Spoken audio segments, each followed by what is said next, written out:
নমস্কাৰ বন্ধু বান্ধৱীসকল, পৰিচয় বিচাৰি ইউটিউব চেনেলটোলৈ আপোনালোক সকলোকে সাদৰেৰে স্বাগতম জনাই আজি আপোনালোকৰ মাজলৈ লৈ আহিছোঁ মই মৌচুমীয়ে এটা আচাৰৰ ৰেচিপি। আৰু আশা ৰাখিছোঁ আপোনালোকে ভিডিঅ'টো ভালদৰে শেষলৈকে চাব। মই আজি ৰেচিপিটো হ'ল কৰ্দৈ আৰু বগৰীৰ আচাৰ। প্ৰথমতে মই কৰ্দৈ আৰু বগৰীখিনি ডলা এখনত মেলি থৈ দিছিলোঁ ভালদৰে ধুই লৈ, যাতে এক্সট্ৰা পানীখিনি পৰি যায়। এতিয়া কৰ্দৈখিনি জোখমতে কাটি লৈছোঁ। আপোনালোকেও কৰ্দৈখিনি এনেকৈয়ে জোখমতে কাটি ল'ব যেনেকৈ কাটে। আৰু মনত ৰাখিব যে কৰ্দৈ কেতিয়াও পাতলকৈ নাকাটিব, যিমান পাৰে ডাঙৰ ডাঙৰকৈ দিব। আৰু আমি যিহেতু খাওঁতে কৰ্দৈৰ এই ছাইডৰ অংশখিনি গুচাই লওঁ, আৰু কিন্তু আচাৰত আপোনালোকে এইখিনি গুচাব নালাগে, ডাইৰেক্ট কাটি দিব। এনেকৈয়ে কাটি দিব, তেতিয়া আচাৰটো গলি নাযায়, টুকুৰা টুকুৰ হৈ থাকে, খুব ধুনীয়া হৈ থাকে। এটা এটা পিচ ভাতৰ লগত লৈ খাবলৈ খুব ভাল লাগে। এতিয়া বগৰীৰ ঠাৰিখিনিও গুচাই লৈছোঁ। আৰু বগৰীখিনিও মই কি কৰিম, জলফাই আচাৰ যেনেদৰে বনালে কাট এটা এটা লগাই দিওঁ যে, যেনেকৈ এক চাইডে কাটি দিওঁ, তেনেকৈয়ে কাটি দিছোঁ। তেতিয়া মানে তেল আৰু আচাৰ মছলাখিনি খুব ধুনীয়াকৈ সোমাই যায়, ভাল হয়। এতিয়া কৰ্দৈখিনি কটা হৈ গ'ল আৰু বগৰীখিনি চাবচোন, শুকোৱাৰ পিছত দেখিব খুব ধুনীয়া। এতিয়া কেঁচা পকা বগৰী মোৰ মিলি আছিল, এতিয়া ৰ'দত শুকোৱাৰ পিছত চাবচোন খুব ধুনীয়া এটা কালাৰ হ'ব। তাৰপিছত আৰু আচাৰ বৈয়ামৰ পিছত যেতিয়া ভৰাম তেতিয়াতো আৰু ধুনীয়া হ'ব। এতিয়া এইখিনি মই এটা টান ৰ'দত শুকুৱাই ল'লোঁ। সেইদিনা যিহেতু ৰ'দ টান আছিলে, সেইকাৰণে মই এটা ৰ'দতেই দিছোঁ।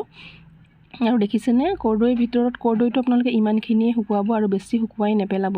সেইকাৰণে কৈছোঁ কৰ্দৈ সদায় ডাঙৰকৈ কাটিব, কৰ্দৈৰ যাতে ৰসটো ভিতৰত থাকি যায়, যাতে এক্সট্ৰা পানীখিনি ভালদৰে শুকাই যায়, সেয়ে আৰু। এতিয়া মই মছলাৰ বাবে লৈছোঁ শুকান জলকীয়া, জালুক, সৰিয়হ, ধনিয়া, গোটা ধনিয়া, জিৰা, গোটা জিৰা আৰু চব গুটি, যিটো মিঠা জিৰা বুলিও কয়। এইখিনি ভালদৰে ধুই মই টান ৰ'দত শুকুৱাই মিক্সিত পিচি টেমা এটাত ভৰাই থৈ দিছিলোঁ। পিছত আপোনালোকক দেখুৱাম মই এইখিনি। আৰু আপোনালোকে কি কৰিব, যদি ৰ'দ নাথাকে তেনেহ'লে কেৰাহী এখনত গৰম কৰি তাতে ভাজিও ল'ব পাৰে। এতিয়া কি কৰিম, কৰ্দৈখিনি এটা পাত্ৰত ভালদৰে লৈ ল'ম গোটেইখিনি কৰ্দৈ। আৰু কৰ্দৈখিনিত প্ৰথমতে তেল দি দিম। তেলখিনি প্ৰথমতে দিলে মছলাখিনি খুব ভালদৰে লাগি যায়। আৰু আপোনালোকে এটা কথা মন কৰিছেনে, মই যেতিয়া কৰ্দৈখিনি আৰু বগৰীখিনি ৰ'দত দিছিলোঁ, নিমখ হালধি একো সানি দিয়া নাছিলোঁ। যিখিনি দিম এতিয়াই দিম। আচলতে নিমখ যদি আগতেই দিয়া যায় তেতিয়া কৰ্দৈখিনি মানে শুকাওঁতে অলপ দিগদাৰ হয়, তেতিয়া এটা ৰ'দত নুশুকাই ভালদৰে, দুটা ৰ'দ লাগে। আৰু এতিয়া মই আপোনালোকক কৈছিলোঁৱেই যে আচাৰখিনি মই কম তেলত বনাম। এতিয়া এয়া দেখিছেনে, মছলাখিনি মই কৰি থোৱা মছলাখিনি গুড়ি। এতিয়া এইখিনি মছলা চাহ চামুচেৰে 5 চামুচমান দি দিম। এইখিনি তেলত দিয়াৰ পিছত আৰু বেছিয়ে হৈ যাব যেতিয়া বটলত ভৰাই দিম।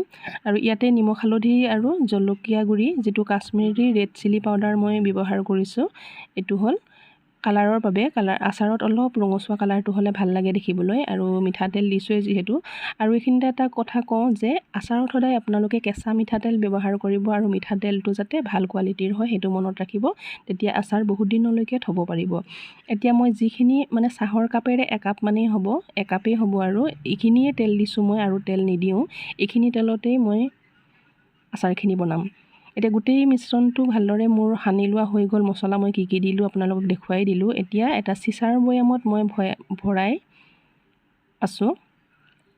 এয়া গোটেইখিনি ভালদৰে চিচাৰ বৈয়ামটোত ভৰাই লোৱা হৈ গৈছে। এয়া আচাৰ চিচাৰ বৈয়ামত থ'লে বহুত দিনলৈকে থাকে আৰু ভালে থাকে। প্লাষ্টিকৰ বৈয়ামতকৈ চিচাৰ বৈয়ামত আচাৰ থ'লে বহুত দিন ভালে থাকে। এয়া এতিয়া কৰ্দৈখিনি মছলাৰ সৈতে সানি ভৰোৱা হৈ গ'ল। এতিয়া সেই একেটা পাত্ৰতে তেল মছলা লাগি থকা পাত্ৰটোতে মই বগৰীখিনিও একেলগে দি দিছোঁ, দেখিছেনে। এতিয়া বগৰীখিনিত সেই তেলখিনিয়ে সানি লৈছোঁ। এতিয়া এই তেলখিনি সানি লোৱাৰ লগে লগে এতিয়া যিখিনি মছলা আৰু নিমখ হালধি ব্যৱহাৰ কৰিম সেইখিনি ধুনীয়াকৈ লাগি যাব। এয়া দেখিছেনে। এতিয়া জোখমতে দি দিলোঁ নিমখ।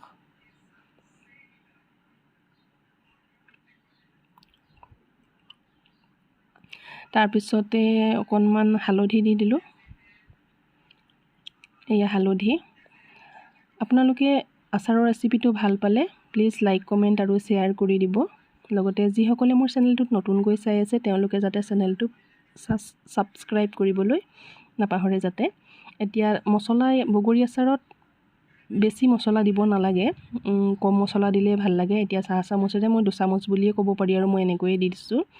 এতিয়া বগৰীখিনিও মছলা নিমখ হালধি সনা হৈ গ'ল। ইয়াতে কালাৰ ব্যৱহাৰ কৰা নাই কাৰণ মই যেতিয়া বটলত ভৰাই থৈ দিম এসপ্তাহৰ কাৰণে তেতিয়া ইয়াতে খুব ধুনীয়া এটা কালাৰ হ'ব, পিছত আপোনালোকে দেখিবই। এতিয়া ইয়াতে দেখিছেনে মই বিশেষ আৰু তেল ব্যৱহাৰ কৰা নাই। এতিয়া দিছোঁ এটা হোৱাইট ভিনেগাৰ যিটো আচাৰত দিয়া যায়। এই ভিনেগাৰটো খোৱা ভিনেগাৰটো বটলৰ মুখত 1 চামুচকৈ দি দিছোঁ। 2টা আচাৰতে মই 1 চামুচকৈয়ে দিছোঁ, আপোনালোকে দেখিছে এয়া, আৰু দিয়া নাই এয়া। এতিয়া দি মই এসপ্তাহৰ বাবে আৰু আচাৰৰ বৈয়ামৰ মুখাখন আৰু মই কোনোদিন নুখুলোঁ, সম্পূৰ্ণ এসপ্তাহ টান ৰ'দত এনেকৈ দিম। আৰু আপোনালোকে যিদিনা প্ৰথম ৰ'দত দিব, প্ৰথম বুলি নহয় আৰু গোটেইকেইদিন ৰ'দত দিওঁতে এনেকৈয়ে আচাৰখিনি এনেকৈ লৰাই সদায় ৰ'দত দি দিব। যিদিনাই দিব এনেকৈয়ে লৰাই ৰ'দত দি থৈ দিব দিনটোৰ বাবে। আৰু শেষত চাবচোন এসপ্তাহৰ পিছত যেতিয়া মই খুলিম তেতিয়া আপোনালোকক দেখুৱাই আছোঁ। আচাৰ খাইতো সকলোৱে ভাল পায়, আচাৰ খাই বেয়া পোৱা মানুহ আছে জানো কোনোবা? ময়ো ভাল পাওঁ, সেয়েহে মই বতৰৰ আচাৰ প্ৰায়ে বনাওঁৱেই, কিন্তু আগতেও বহুত বনাইছোঁ, কিন্তু ভিডিঅ'বোৰ কৰি থোৱা নহ'ল। এয়া দেখিছেনে ইমান ধুনীয়া হৈছে। আপোনালোকে ইয়াৰ লগত জলকীয়াও যোগ কৰিব পাৰে যদি আচাৰত জলকীয়া একেলগে থ'ব বিচাৰে। খুব ধুনীয়া কালাৰ হৈছে আৰু একেবাৰে কম তেলত বঢ়িয়া আচাৰ, খুব সোৱাদ ভৰা। ফ্ৰেণ্ডছ, ভিডিঅ'টো চোৱাৰ বাবে আপোনালোকক বহুত বহুত ধন্যবাদ।